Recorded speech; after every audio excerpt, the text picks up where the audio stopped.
Hello, boxing fans around the world. Thank you once again for joining us on Talkin Fight and Boxing 247, Kristian and Graeme, as we discuss who's next in the lineup for the heavyweight championship as it rolls through the next two big fights coming up this weekend and then on your birthday on October 9th. But after that, what happens next? We have a whole lineup of heavyweights contending, and it's quite a good list. I mean, I have to admit, I've gone through it several times since we talked about it yesterday. Do I have a favorite going in? No, there's a few off the chart kind of contenders though I'd like to talk about. But who do you think's up next, Kristian? What do you think? Well, the problem we have is as we had the AJ versus Usyk press conference today, and Usyk's team stressed the fact, and I like how they added it into the interview where they said that it was words something like, and look forward to the rematch, whichever way that goes round. So, those titles, bar the WBC, is obviously going to be held up for a period of time. In line to that, obviously, you've got the mandatory fighters. Now, those fighters, I can only imagine, aren't going to take any risks. So it's then going to domino further down the line with who is going to be. I mean, these heavyweights are going to have to face each other. Otherwise, they're going to be waiting around for a shot. Certainly, but everything excluding the WBC, and obviously, which with whatever happens with the WBC title with Fury and Wilder, will there be a fourth match with that? I don't know what the legalities is. That I can only guess that there won't be a rematch attached to this one. So at least the WBC, I think, after their fight will be up for an available contender. Which is not going to be, I think, Usyk or AJ, unfortunately. What is very interesting, and I was writing, there was a post earlier on the website, and that is about, obviously, the undercard on the Fury Wilder 3 on October the 9th. Very, very interesting. Got Effie Jagba versus Frank Sanchez, both unbeaten. The key thing with these two fighters is both are untested. If you said with each fighter who was their best win, there isn't anybody that stands out. It's the usual sort of journeyman, etc. So talking about those two fighters, we're looking at potential. Who's going to win out of that fight? I really don't know. There's too many questions with those two. But one unbeaten fighter is going to emerge from there. And I can imagine they're going to be getting a good ranking, whoever the victor will be. Out of those two, who do you see? What do you know about them so far? I like the Nigerian. Yep. Jagba. He's really good. I actually haven't seen Frank Sanchez. But the other, just speaking of that card, a fighter that Mike was promoting the other day, Jared Anderson, is on that card as well. Mm-hmm. Yep. And so he goes by the nickname Big Baby for some unknown reason. The real Big Baby. Anyway, so he's going up against another unbeaten fighter, Russian Tereshkin.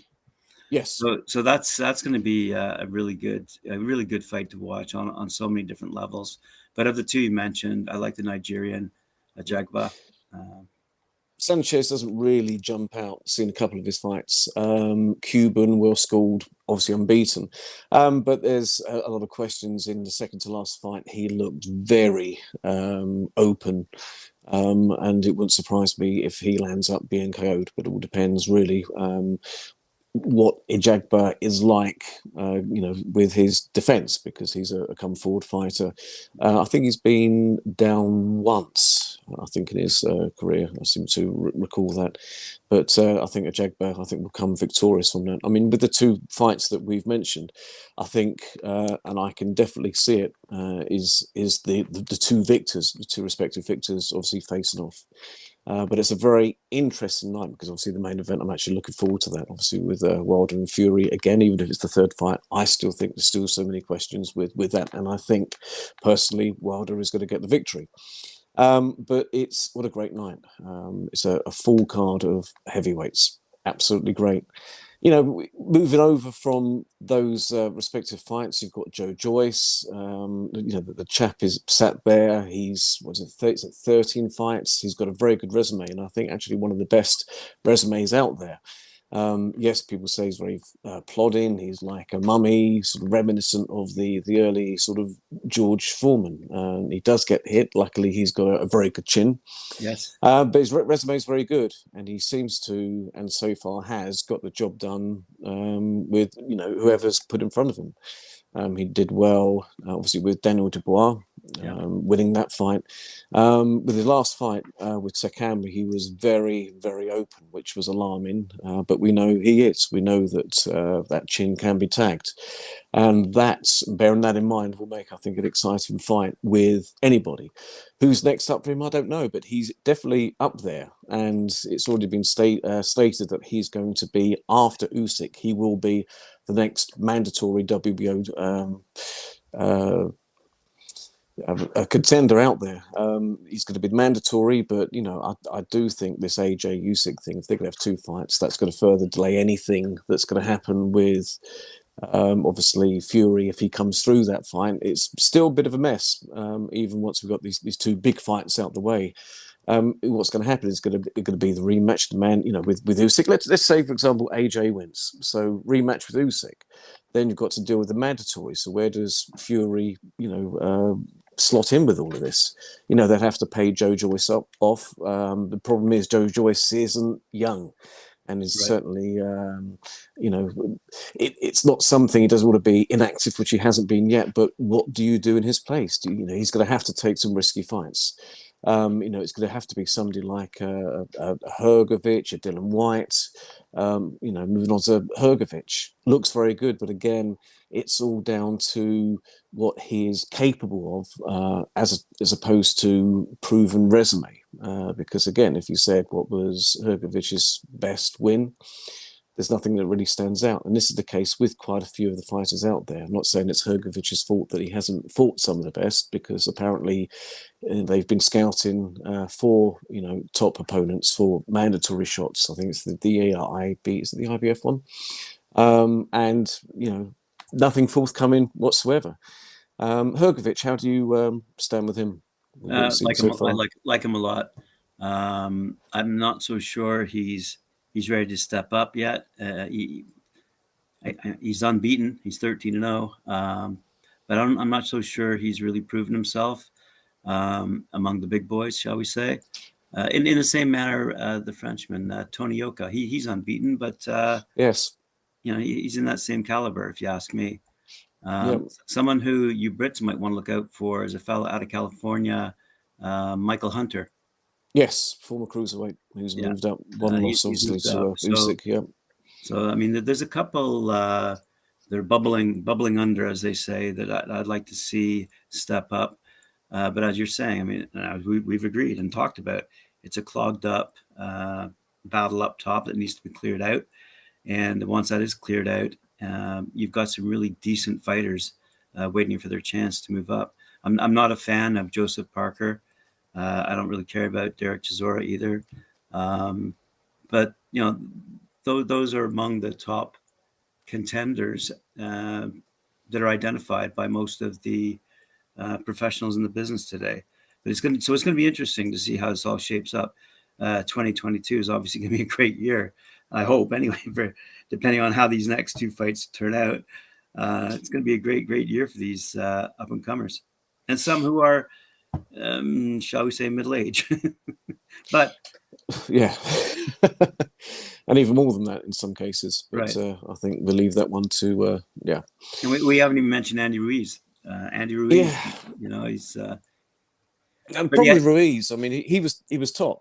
But he's, I think, a big problem. This is something that I could talk about, some red in the face, and it's all down to weight. I think that he ate himself, or parted himself, out of the rematch with Joshua. As much as Joshua came in and was lighter and a different approach, that was a combination of that and obviously the horrific weight in which Ruiz came in. Yeah. The problem is that obviously with Ruiz's last fight, with the very over the hill Chris Arreola, he was decked, and he didn't put Arreola away. And Arreola, not does him too much, but his pass his best. Ruiz looked a little bit gun shy. Wasn't the same. and I didn't like the lack of punch resistance there. And going on to the weight, and I think this is a very typical case of where fighters lose weight, the punch resistance goes. I've had this conversation with so many people. It's not healthy. I don't think Ruiz should be coming in as a slender, lighter or much lighter heavyweight, not just the, put it bluntly, the obese whale that he came in that rematch in Dubai. But light isn't right, the famous Angelo Dundee quote. He's got to go back to what worked for him, and that was obviously the weight that he came in and was fighting at, obviously in the first AJ fight. I think that coming down in weight's going to be the ruination of him, and I think you'll find, it's just an opinion, but I think you find that he will never find his form again. Because once, I've put this to so many people, there's never been anyone that's lost weight and fought successfully.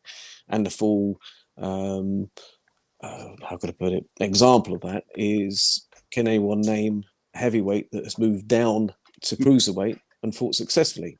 Right. No. They all land up being fragile and they land up being knocked out because the punch resistance goes. And I think that's the case with Andy Ruiz. As far as I'm concerned, he was good, lovable guy, great. And I'm happy that he did manage to do what he did. But I think that he'll never be the same again, unfortunately, which is a shame, a real big shame. Do you think Otto Wallin, the Swede, is going to move up if he beats Dillian Whyte? That'd be an interesting fight. Obviously, there's not many people that are favouring, obviously, Wallin for that, which I find interesting because why not? I mean, he did so well against Fury. He was unbeaten to that point. He's had the points decision over Brazil since. He's got, he looked a good fighter, maybe smaller compared to some of the big juggernauts now, but he does tick every box. Might not be exceptional with each tick, but he certainly is a solid, good box brawler fighter, whichever way you want to look at it. He's very, very good fighter, and I think I wouldn't be surprised if he actually upsets Dillian Whyte. Yeah.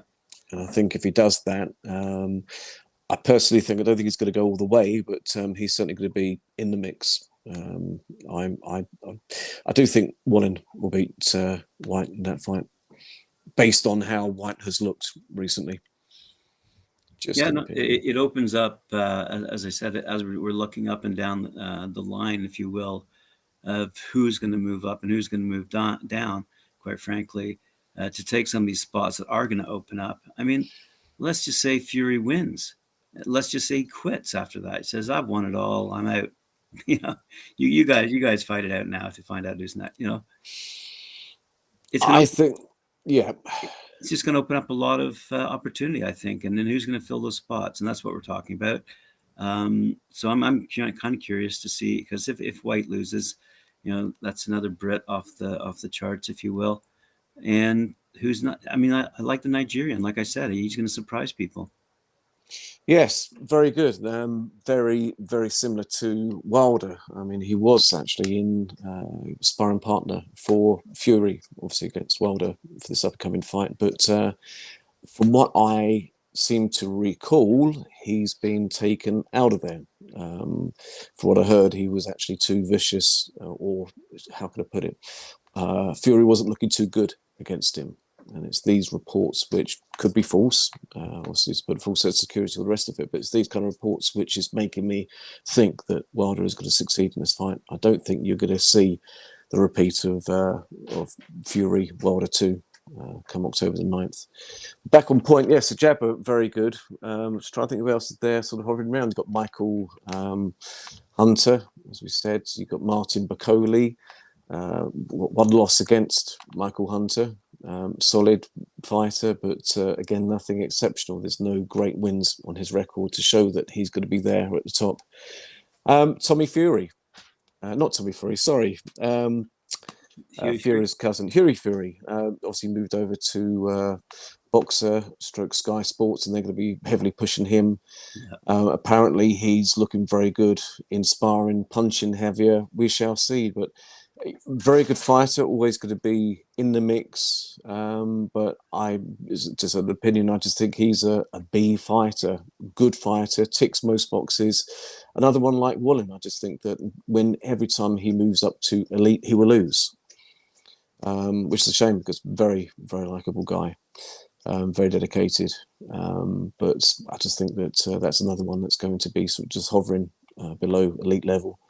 But I hope he does well with the push from Boxer because Matchroom certainly weren't doing much with him. Who else is there? I'm just trying to think that's worth mentioning at least. Even if there's been some crazy rankings and things coming in. Is Pulev coming back? I've heard nothing about Pulev whatsoever. Nothing.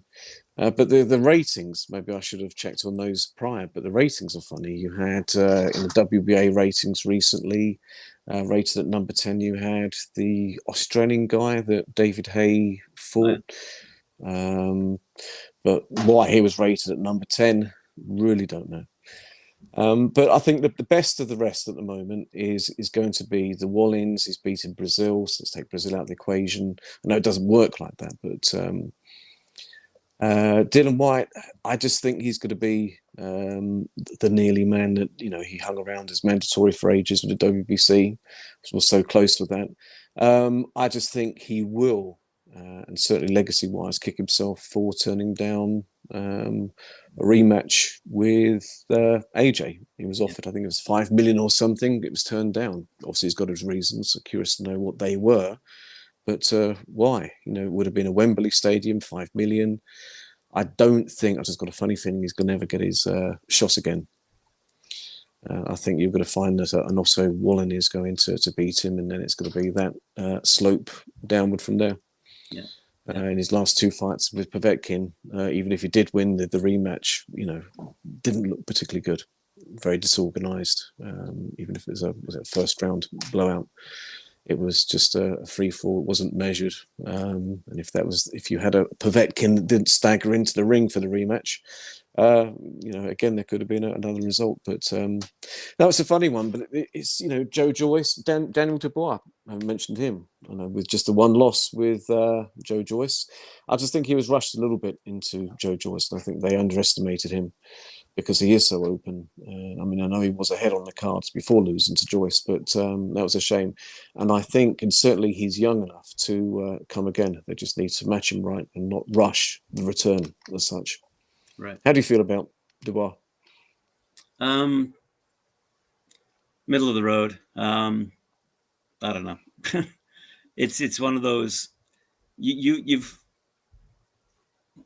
the way. How do I say this? The way the British think about their own fighters seems to put them on a different level than when compared to global fighters. So although we don't have any Canadian heavyweight challengers at the moment, the Americans certainly do, and there's certainly a lot of them. You don't hear a lot out of South America or even Central America. So I think Daniel Dubois is somewhat overrated, simply because he is from Britain. That's my humble opinion. I think he'd come again. I just think they need to match him right, because he's certainly got the punch. I just think that the defence, and that was a concern. I did pick Dubois to topple Joe, but I didn't think it was going to land up that way. I personally think he can come again. Tony Yoka, I know you mentioned him prior. It's somebody else which, again, they're being very hesitant with who they're matching him with at the moment. Gold medalist. He's got, he ticks again most boxes, but I think he's never going to become an A fighter. I think he's going to end up being a B plus fighter, unless they're just trying to hold back, wait for everything to settle, then come in and step it up at that point. He's got age on his side. Maybe that's what's happening, but there's nothing so far that has said that he's going to be the one that's going to take over. There isn't anything clear cut with any of them. Right. They're either sort of unbeaten but untested, and that's why obviously things were like Jagba and Sanchez. It'd be good, obviously, sorting that out. You've got who else? You've got Robert Helenius, with the Polish chap who Helenius beat by knockout. They're rematching. I think Helenius will lose the rematch. The Pole should have got that fight. But he doesn't seem, I know obviously from body you can never tell who's the best fighter, but there seems to be discipline or something lacking from him as a fighter. Certainly looks like it from training anyway. But there's nobody else that really does stick out. Jagba could be the one, but it all depends. I mean, we're better tell. I think on October the 9th, I think a few ticks here and there or crosses against some names are going to be put into place. True. What I was going to say is something that has come up in conversation on our side among some of the American fighters who we've talked to.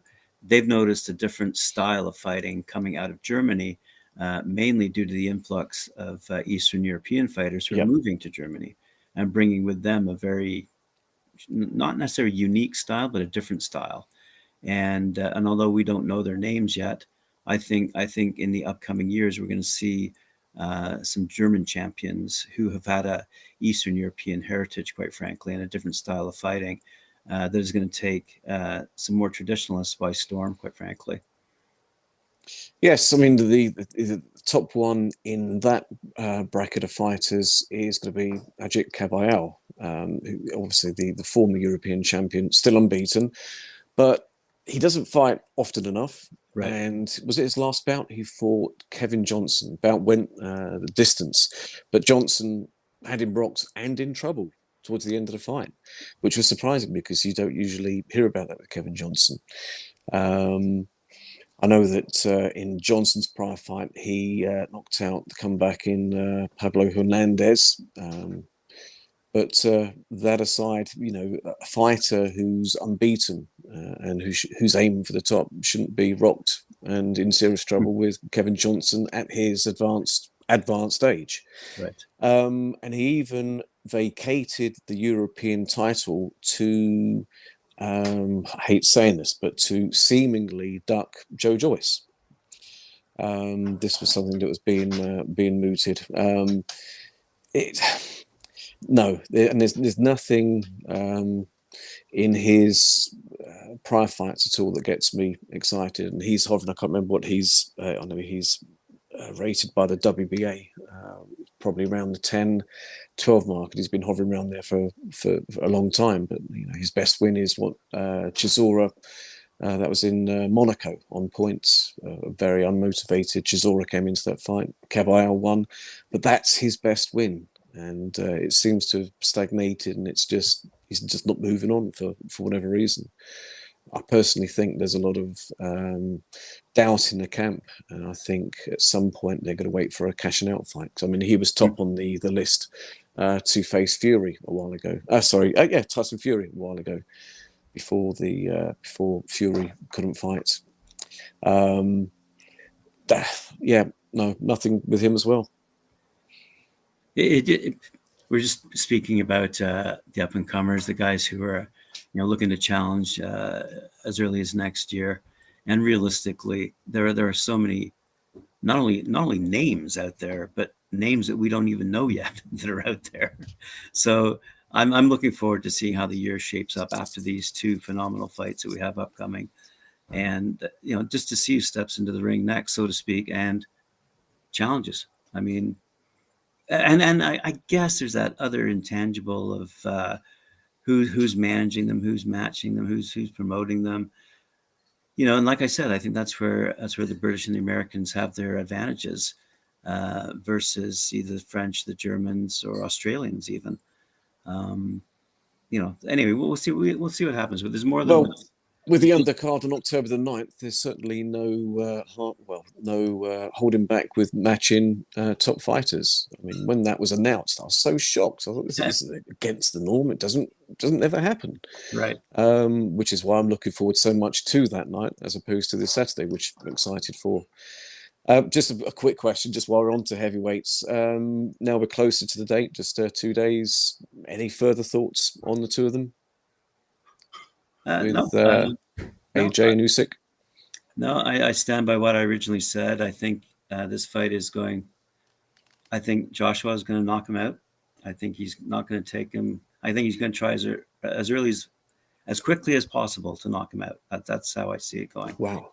He's going to take advantage of his reach. He's not going to let Usyk come inside, and he's going to try. I'm just looking into my crystal ball, and like everyone else, Yes. but, but if Usyk withstands those first 6 rounds and comes out of those 6, then it might go the distance, and it might go to points. If it goes to points, it can be anyone's fight, and that's why I don't like fights being left in the hands of the judges. But so we'll see how it goes. But my money's on Joshua. I think some questions will be answered tomorrow on the weigh-in. I'd be very curious to. I know Joshua's got to come in lighter, but Usyk, is he going to come in heavier? Because I think if he does, that's going to take away some of the advantages that he could have had coming into the fight. And if he comes in heavier, I can only guess it will slow him down, which is going to make him more of a target for AJ. Very interesting. I'm usually a bit more opinionated with who I think will win and who won't. But this one, I'm very sort of every day I seem to be internally changing my opinion from one to the other. It's just Usyk. You just from those 2 fights, obviously with Chisora and with the Spoon, you just cannot gauge too much from him. There's not much to base it on. People are making a big thing about trying to compare, sort of like Evan Holyfield when he moved up, and this. It's all completely different, and who he was fighting was completely different as well. Right. But then moving on to the 9th with Fury and Wilder, that is the one where I'm sticking to my guns at the moment, and I'm saying Wilder in an upset, and pending the odds, I will put some money on that, and I think Wilder KO as well. I just think that Fury, I still stand by it, is going to take this fight with the wrong approach, I think. And you're going to have a good fighter on a good day against a good fighter on a bad day. Not quite Douglas versus Tyson, but it's going to be a similar kind of thing. Mindset is going to play a lot with this fight, and motivation. Yes. And I think, looking at how Fury's been partying, and that you wouldn't see Wilder doing that. Absolutely not. I stand by that. But next year, as you rightly say, it's going to be an interesting year once the dust settles and the dominoes start falling. It's going to be very curious to see who's at the top and who's going to be next in line. But I still think, though, it's going to be an awkward one, because if AJ wins, he's going to fight Usyk again. If Usyk wins, he's going to fight, AJ again. So regardless who wins with Fury and Wilder, what's going to happen then? Right. I think, and a lot of it's going to, it would be obviously with the WBC, it would be White that's next in line. But is he going to beat Wallin? That's certainly no gimme. That's right. No, interesting. I think at that point, then it all depends. I think if Fury wins, there's a bit of ins and outs, but at least at that point, the others are going to know what's going on, and they'll be able to match accordingly. But too many of them at the moment are just trying to tick over with non-meaningful fights or just not fighting. But next year, it's going to be a good one for heavyweights. And you know what? At the end of the day, bottom line, this is great for boxing, the real sport of boxing, not these other gimmicky type events that are happening. What we have coming up in the next month is great for boxing. And what will be around the corner following these fights will be great for boxing. Everyone has their attention now solely fixed on the heavyweight division where it should be. And let's see what happens. It's going to be a great year next year. Yes, I look forward to it. Absolutely. Right on. Well, I guess that wraps up our show for today. Thanks for joining me. And again, boxing fans, thanks for joining us. Kristian from Boxing 24/7.